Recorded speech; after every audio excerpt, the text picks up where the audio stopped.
National affairs की। अभी recently ministry of agriculture and farmers welfare ने NAFED के साथ मिलके first ever millets experience centre launch किया। अब ये मिलेट्स एक्सपीरियंस सेंटर क्या होगा? बेसिकली आपका एक सेंटर है जहां पर आप जो मिलेट्स के द्वारा इंडिया ने एक मूवमेंट लाने की कोशिश की है, मिलेट मूवमेंट, उसको एक्सपीरियंस करने का मौका मिलेगा। यहाँ पर visitors from all around the world आके विजिट कर सकते हैं। और ये आपका मिलेट्स एक्सपीरियंस सेंटर कहां पे सेटअप किया गया है? दिल्ली हाट में। ये कहां पर है? न्यू दिल्ली में है। ठीक है, और यहीं पे जो इंडिया का जो मिलेट मूवमेंट है उसको एक्सपीरियंस करने के लिए ये लॉन्च किया गया। करेक्ट। फिर यहीं पर हम देखेंगे जो ये आपका मिलेट्स है ना, एक काफी न्यूट्रिशियस क्रॉप हो जाती है एंड इसको वर्ल्ड लेवल पे भी प्रमोट करने के लिए प्राइम मिनिस्टर नरेंद्र मोदी के द्वारा 2018 में 2023 को international year of the millets घोषित किया गया था। ठीक, और यही वो 2023 है। तो भी हम मिलेट्स को बढ़ावा देने की पूरी बात की जा रही है एंड इसको ग्लोबली ले जाने की बात की जा रही है और इंडियन मिलेट्स को हम एक्सपोर्ट भी करें, ये बात किया जा रहा है। फिर आप देखेंगे आने वाले टाइम में हम मिलेट्स को डिफरेंट फूड्स में देखने को मिलेगा। हमें different retail chains, foods, hotels, beverage industry में इसका यूज आने वाले टाइम पे देखने को मिलेगा क्योंकि ये काफ़ी ज़्यादा हेल्दी एंड न्यूट्रिशनल डाइट का सोर्स रहती है। फिर जो हम प्राइम मिनिस्टर नरेंद्र मोदी ने 2018 में अनाउंस किया था, इसको अप्रूव किसके द्वारा किया गया था? डिक्लेयर किसके द्वारा किया गया? यूनाइटेड नेशन जनरल असेंबली के द्वारा। आफ्टर 72 कंट्रीज ने इसको सपोर्ट किया। ठीक है। फिर यहीं पे अगर NAFED की बात करूं, national agriculture cooperative marketing federation of India, इनको कब इस्टेब्लिश किया गया था? 1958 में इसको इस्टेब्लिश कराया गया था। मैनेजिंग डायरेक्टर कौन रहेंगे यहाँ पे? राजबीर सिंह पनवर्जी, और हेडक्वार्टर रहेगा इसका न्यू दिल्ली में। चलिए नेक्स्ट पे आते हैं। Indian Navy's warship starts inducting indigenous naval anti drone system. I repeat, Indian Navy's warship starts inducting indigenous naval anti-drone system NADS। ठीक है, इसको डेवलप किसके द्वारा किया गया है? नेवल एंटी ड्रोन सिस्टम को इसको DRDO के द्वारा डेवलप किया गया है with the support of Indian navy and इसको मैन्युफैक्चर किया गया है भारत इलेक्ट्रिकल्स लिमिटेड के द्वारा, जो कि एक पब्लिक सेक्टर अंडरटेकिंग है मिनिस्ट्री ऑफ डिफेंस की। Also this is the first indigenously developed naval anti drone system जो कि इंडियन आर्म फोर्स को दिया जाएगा। तो क्या क्या चीज याद रखनी है जो हम बात कर रहे हैं नेवल एंटी ड्रोन सिस्टम की? इसको डेवलप किसके द्वारा किया गया है? DRDO के द्वारा। इसको मैन्युफैक्चर किसके द्वारा किया गया है? भारत इलेक्ट्रिकल लिमिटेड के द्वारा। ठीक है, और इंडियन नेवी को ये सप्लाई किया जाएगा। अगर मैं इंडियन नेवी की बात कर रहा हूं तो चीफ ऑफ नेवल स्टाफ यहां पर कौन रहेंगे? एडमिरल R हरि कुमार यहाँ के चीफ ऑफ नेवल स्टाफ रहेंगे। ठीक है, तो याद रखेंगे इंडिया का नेवल एंटी ड्रोन सिस्टम, इसको डेवलप DRDO के द्वारा, मैन्युफैक्चर BEL के द्वारा, और ये पहला indigenously developed naval anti drone system रहेगा। नेक्स्ट, इनोकस एक्सरसाइज ये कंडक्ट की गई किस फोर्स के द्वारा? इंडियन एयरफोर्स के द्वारा तो नहीं की गई थी, इंडियन एयरफोर्स ने सिर्फ इसमें पार्टिसिपेट किया गया था। ठीक है, इनोकस एक्सरसाइज ये कंडक्ट कराई गई थी, कंडक्ट आ जाए या फिर होस्ट आ जाए कि होस्टेड बाय विच कंट्री? तो ये ग्रीक एयरफोर्स। ठीक है, ग्रीक एयरफोर्स के द्वारा अब या ग्रीस एयरफोर्स के द्वारा इसको एक्सरसाइज को अभी कंडक्ट कराया गया था। पहली चीज तो ये याद रखेंगे। दूसरी चीज, लोकेशन क्या रहेगी? तो लोकेशन इसकी ग्रीस रहेगी जहां पर इस एक्सरसाइज को कंडक्ट कराया गया। 24 अप्रैल से लेके 4 मई तक इस एक्सरसाइज को कंडक्ट कराया गया था। राइट। इंडिया की तरफ से अगर मैं बात करूं, जैसे मैंने अभी बताया, इंडियन एयरफोर्स ने यहां पे पार्टिसिपेट किया और इंडियन एयरफोर्स की तरफ से 4 सुकोई 30 मार्क 1 फाइटर जेट ने पार्टिसिपेट किया, प्लस 2 C-17 एयरक्राफ्ट का भी यहां पे हमें पार्टिसिपेशन देखने को मिला। राइट, तो ये चीज आप याद रखेंगे। अगर मैं ग्रीस की पूछूं कैपिटल क्या रहेगी? तो एथेंस रहेगी। करेंसी क्या रहेगी? यूरो। नेक्स्ट, यहां पे आप देख सकते हैं इंडियन एयरफोर्स ने पार्टिसिपेट किया इन एक्सरसाइज इनोकस 23 जो कि ग्रीस में हुई।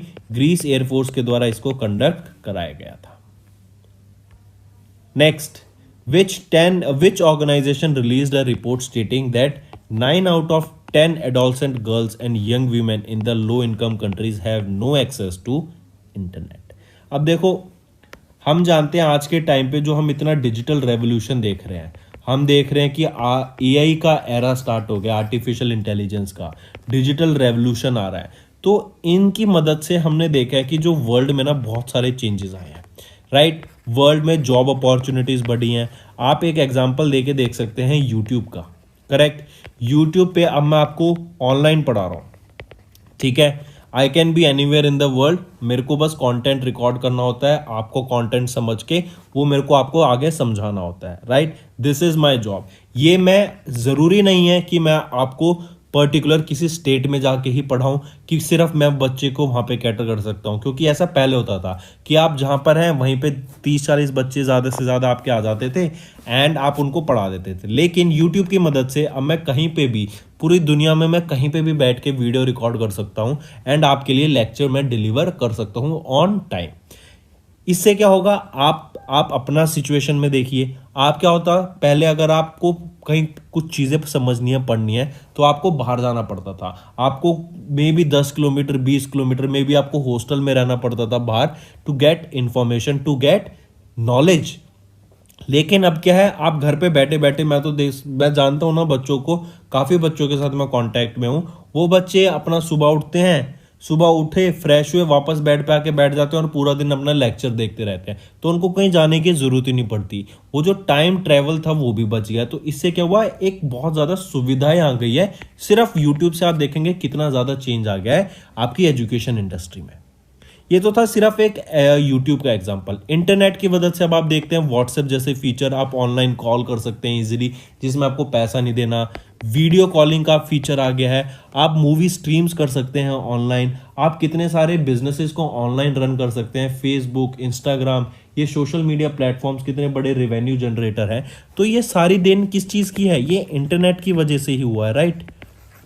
और जिन लोगों को इंटरनेट का यूज हुआ, जिन्होंने इसको यूज किया, उन्होंने इसका बेनिफिट समझे, उसका यूज केस समझा और उन्होंने आगे बढ़ के उसको रेवोल्यूशनाइज किया। लेकिन वहीं पर एक दूसरा तबका ऐसा आ जाता है डेवलपिंग कंट्रीज में, जहां पर 9 आउट ऑफ 10 वीमेन, जिसको हम बोलें 90% of the women, adolescent women and girls जो लो इनकम कंट्रीज में है, उनके पास इंटरनेट का कनेक्शन नहीं है। मतलब उनके पास यूट्यूब का फीचर नहीं है जहां पे वो ऑनलाइन अपनी इंफॉर्मेशन ले सकते हैं। या फिर अगर वो कुछ कोर्स सीखना चाहते हैं, मान लो उनको कुकिंग में ही कुछ सीखना है, उनको कोई नई डिश बनानी है, तो वो ऑनलाइन ईजिली सीख सकते हैं। लेकिन अगर इंटरनेट कनेक्शन उनके पास अवेलेबल ही नहीं होगा, तो वो जो नई इंफॉर्मेशन है वो उनके तक पहुंचेगी नहीं।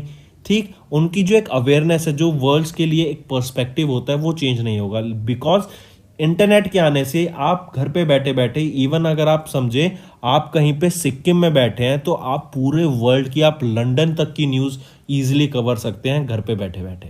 That is the power of internet. और यही रिपोर्ट रिलीज की गई कि ऐसी 9 आउट ऑफ 10 या 90% women, adolescent girls and young women ऐसी हैं जिनके पास इंटरनेट का कनेक्शन नहीं है, they are still offline. Correct. तो ये डाटा यूनिसेफ के द्वारा रिलीज किया गया था, राइट। और यहीं पे देखा गया कि जो जेंडर पैरिटी है, जो जेंडर डिस्क्रिमिनेशन है या फिर जेंडर गैप हम कह सके, ऐसी कंट्रीज में वो कंपेरेटिवली ज्यादा रहता है। इवन हम देखेंगे जो ऐसे केस में जो यंग मैन होते हैं ना, उनको ज्यादा प्रेफर किया जाएगा टू गेट दैट फैसिलिटी। अगर मान लो एक लो इनकम फैमिली है, उनको एक मोबाइल फोन लेना है, तो उस केस में प्रेफर ज्यादा ऐसा करते हैं कि लड़के को मोबाइल दे देते हैं, लड़कियों को नहीं देते हैं। तो that is still wrong, because दोनों को देने से क्या होगा, उनकी अवेयरनेस बढ़ेगी, उनको चीजें सीखने को मिलेगी, नई नई चीजों का पता लगेगा। यूनिसेफ की बात करें तो हेडक्वार्टर न्यूयॉर्क में रहेगा, करेक्ट। एग्जीक्यूटिव डायरेक्टर कौन रहेंगे, Catherine M Russell. Moving on, आप यहां देख सकते हैं यूनिसेफ के द्वारा यह रिपोर्ट रिलीज की गई। 9 out of 10 adolescent girls and young women in low income countries have no access to the internet. Moving on, next है, which organization launched multi-asset NFO with old tax benefits? NFO क्या होता है, new fund offer. तो किस organisation के द्वारा अभी launch किया गया एक multi asset NFO with old tax benefits? कौन सा रहेगा वो है व्हाइट ओक कैपिटल ठीक है। White Oak asset management company, इनके द्वारा रिसेंटली अभी लॉन्च किया गया एक एनएफओ न्यू फंड ऑफर जो है White Oak Capital multi asset allocation fund का। ये एक ओपन एंडेड स्कीम है जो कि इन्वेस्ट करेगी इन मल्टीपल एसेट क्लासेस, जहां पर हम इक्विटी की भी बात करेंगे, इक्विटी में भी इन्वेस्टमेंट होगा, डेप्ट में भी इन्वेस्टमेंट होगा, गोल्ड रिलेटेड इंस्ट्रूमेंट्स में भी यहाँ पे हमें इन्वेस्टमेंट देखने को मिलेगा। ये जो एनएफओ है ये आपका सब्सक्रिप्शन 3 मई से ओपन होगा टू 10 ऑफ मई। ठीक, फिर इसी के साथ साथ एक और चीज यहाँ याद रखेंगे, जो मिनिमम इन्वेस्टमेंट एप्लीकेशन अमाउंट रहेगा ना वो 500 रुपये रहेगा एंड 500 के मल्टीपल्स में रहेगा। देन इसी के साथ आप एसआईपी करा सकते हैं यहाँ पर मंथली, वीकली, फोर्टनाइटली बेसिस पर। अपार्ट फ्रॉम दिस एक और चीज याद रखेंगे, अभी रिसेंटली फर्स्ट रिपब्लिक बैंक हम जानते हैं इसको रेगुलेटर्स के द्वारा एक्वायर कर लिया गया था, मतलब इसको कंट्रोल ले लिया था वहां के फेड ने, क्योंकि ये bank is on the verge of collapse हो ही गया था, आप ये समझ लीजिए। ठीक है, और अब इस बैंक को किसके द्वारा परचेज कर लिया गया है, तो जेपी मॉर्गन ने फर्स्ट रिपब्लिक बैंक को बाय कर लिया है and it is the third bank जो भी हम देखेंगे ये कोलैप्स हुआ है यूएसए में। लेकिन अभी बताया जा रहा है आने वाले टाइम में आप देखेंगे और बैंक धीरे धीरे कोलैप्स होते रहेंगे। करेक्ट, तो ये 2-3 चीज इंफॉर्मेशन याद रखना। तो व्हाइट ऑक कैपिटल म्यूचुअल फंड के द्वारा लॉन्च किया गया multi asset NFO with old tax benefits. Moving on, which bank has launch Shubh Aarambh FD scheme for senior citizens. Shubh Aarambh FD scheme, ये एफडी स्कीम का नाम है, फिक्स डिपॉजिट स्कीम रहेगी और ये सीनियर सिटीजन्स के द्वारा के लिए लॉन्च की गई है अभी रिसेंटली।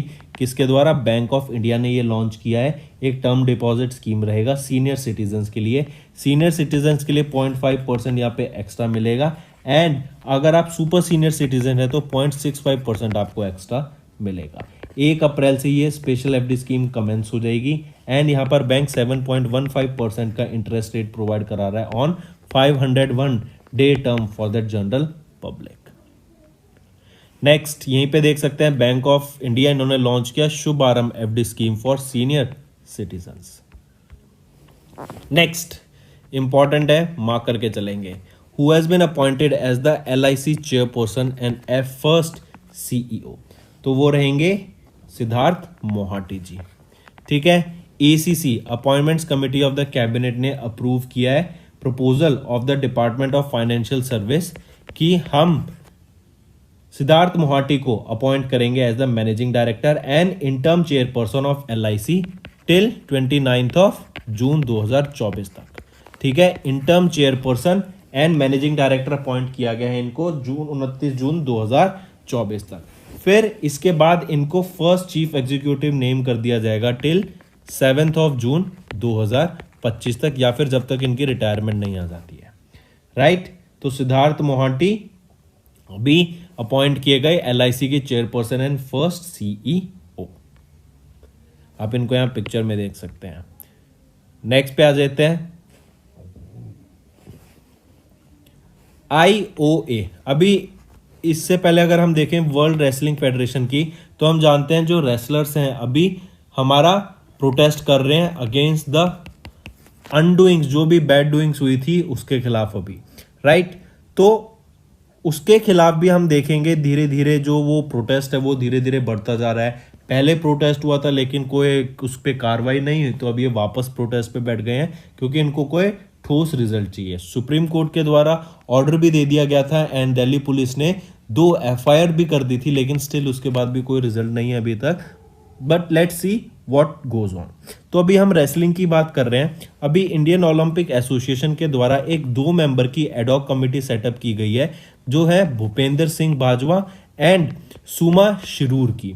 ठीक है, ये सीमा शिरूर फॉर्मर इंडियन शूटर है एंड इन दोनों को अभी एडॉक कमेटी में सेटअप किया गया है ताकि they will run the office of the wrestling federation of India, the governing body of the wrestling in India.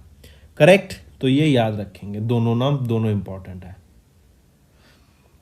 अगर मैं आईओए की बात करूं, इंडियन ओलंपिक एसोसिएशन की 1927 में एस्टेब्लिश किया गया था।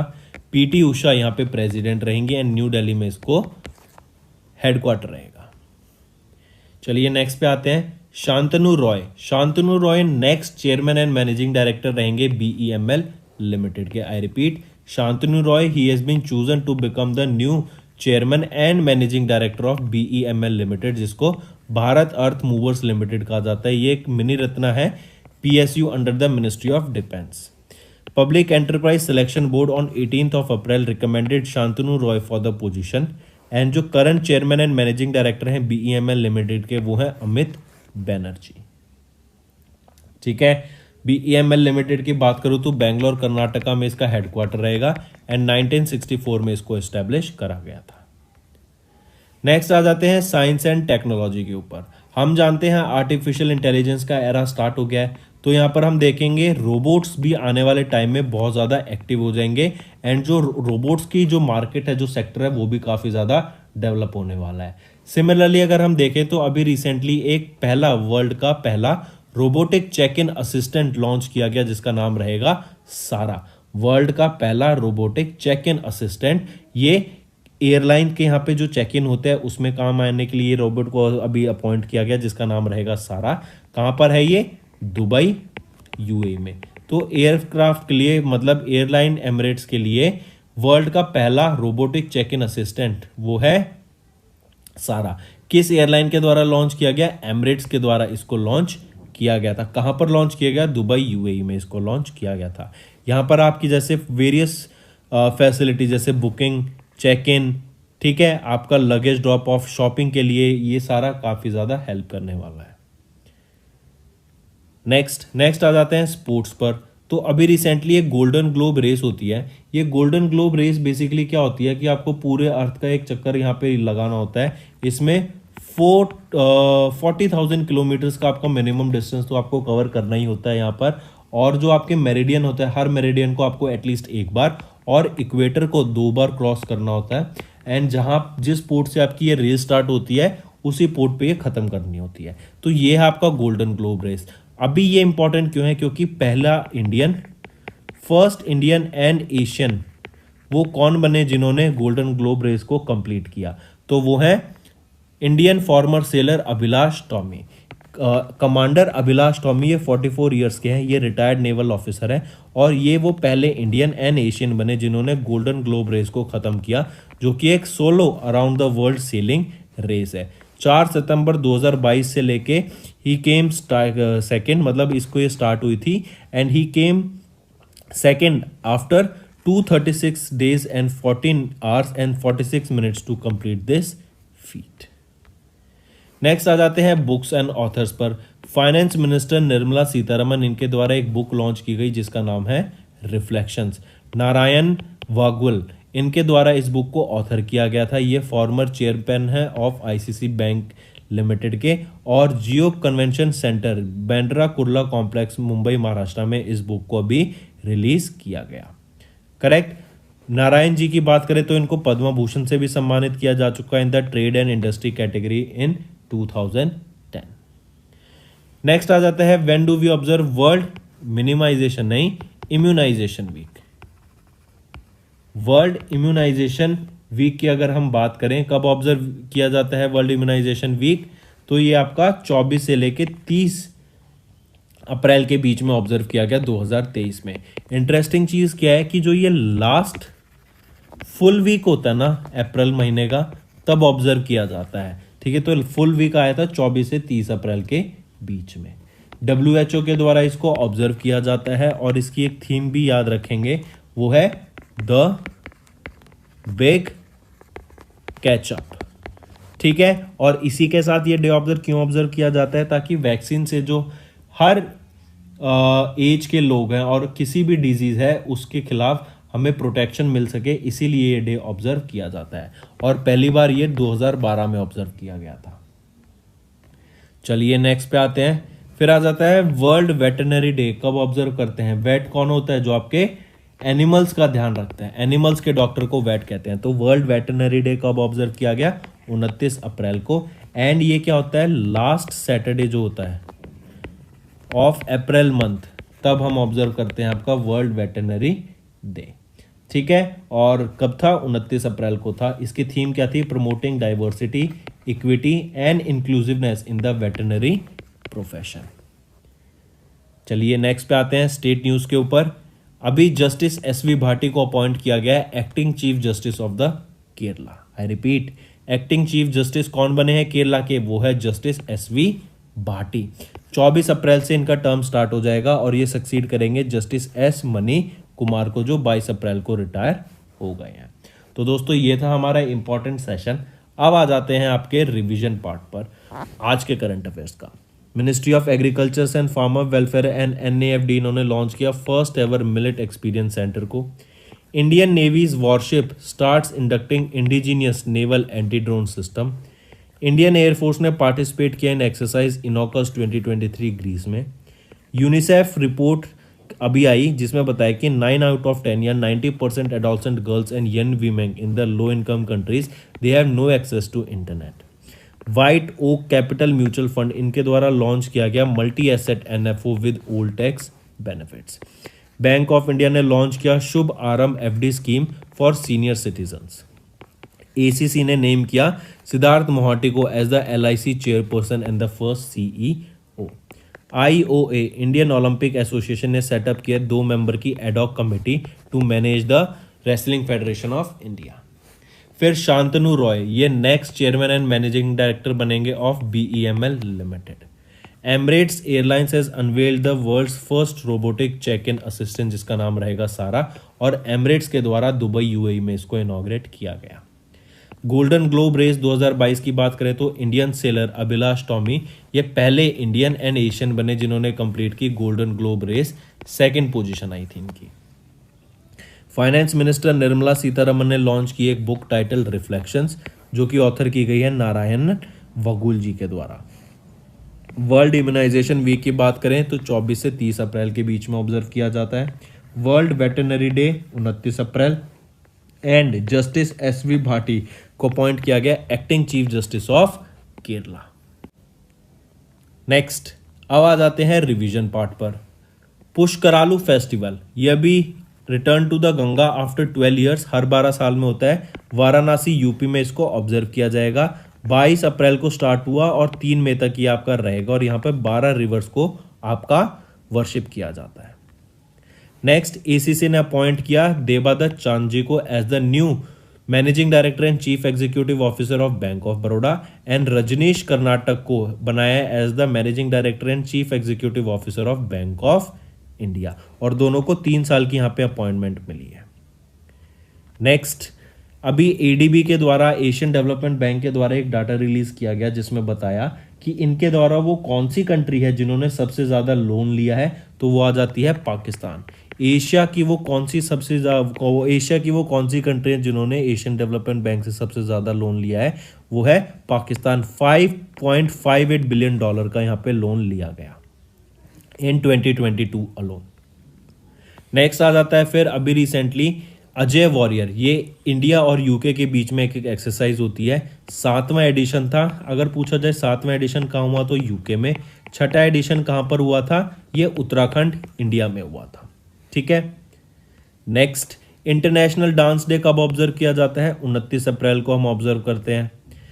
मणिपुर ने ऑब्जर्व किया 132nd खोंगजोम डे। ये खोंगजोम डे 23 अप्रैल को ऑब्जर्व किया जाता है and to pay homage to the Khongjom war heroes जिन्होंने अपनी जान गंवा दी थी during the battle of Khongjom, जो कि एंग्लो मणिपुर वॉर थी 1891 की, और ये मणिपुर में ऑब्जर्व किया जाता है। तो दोस्तों ये थे हमारे आज के इंपॉर्टेंट करंट अफेयर्स और रिवीजन भी हो गई। इसके अलावा मैं आपसे डिस्कस करना चाहता हूँ, मैंने कमेंट में कई बार देखा है बच्चे पूछते हैं कि सर नोट्स बनाने चाहिए या फिर नहीं बनाने चाहिए। तो बच्चा देखो नोट्स ज़रूर बनाओ। मेरे पर्सनल एक्सपीरियंस जो रहा है, जब मैंने अपनी प्रिपरेशन स्टार्ट की थी, मैंने आपके लिए पढ़ाना स्टार्ट किया, तो मैंने एक चीज़ ऑब्जर्व की है कि नोट्स बहुत इंपॉर्टेंट रहते हैं। आप वीडियो को 10 बार देख लोगे, लेकिन कुछ पॉइंट्स ऐसे होते हैं कि आपको एक ही पॉइंट के लिए आप बार बार वीडियो तो नहीं खोलोगे ना, तो उस केस में आपके नोट्स की बहुत ज़्यादा हेल्प रहती है। चाहे एक पॉइंट लिखो डेली, आपको एक कुछ भी, जैसे आपने अभी पूरी वीडियो देखी हमारी, इसमें कुछ ना कुछ तो ऐसा होगा ना जो आपको नया होगा, जो आपको याद करने की जरूरत है, तो उसको नोट डाउन करो, उसको लिख लो। चाहे वन लाइनिंग फॉर्मेट, बिल्कुल वन लाइनर फॉर्मेट में लिख लो कि ये है, बिल्कुल वर्ड बना के लिख लो कि नोट्स बनाने हैं। कैसे बनाने हैं? पेन से बनाने हैं।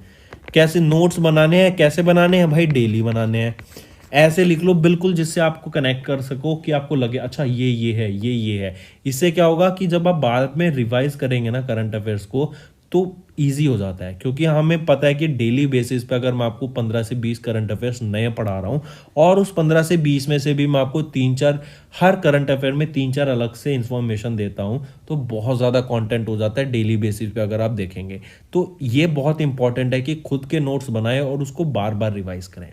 फिर दूसरा क्वेश्चन आता है कि सर क्या हमें क्विज अटेम्प्ट करनी चाहिए? तो बिल्कुल करनी चाहिए। और एक क्वेश्चन आता है कि सर पीडीएफ भी हमें पढ़नी चाहिए या नहीं? तो भाई देखो, पीडीएफ तो बहुत इंपॉर्टेंट है। मैं आपको वीडियो में एक जनरल आउटव्यू देता हूँ, ठीक है, मैं आपको बताता हूँ कि ये कंटेंट ये है, ये आपकी इंफॉर्मेशन ये कहती है, ये इंफॉर्मेशन आपकी चीज़ ये बताती है, जिससे क्या होता है आपकी एक अंडरस्टैंडिंग डेवलप हो जाती है। वो अंडरस्टैंडिंग बहुत इंपॉर्टेंट है। उसके बाद पीडीएफ जब आप पढ़ोगे ना, पीडीएफ से आपका क्या हो जाएगा कि कुछ ऐसी इंफॉर्मेशन, 2-4 नोट्स, ऐसे 2-4 पॉइंट होते हैं जो यू नेवर नो कि एग्जाम में पूछे जा सकते हैं, और वो यहाँ पर रह जाते हैं।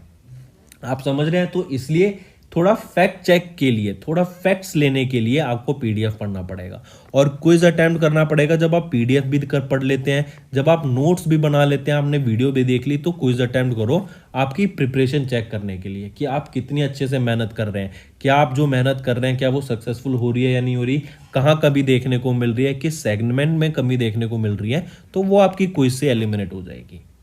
करेक्ट? तो नोट्स जरूर बनाना। राइट?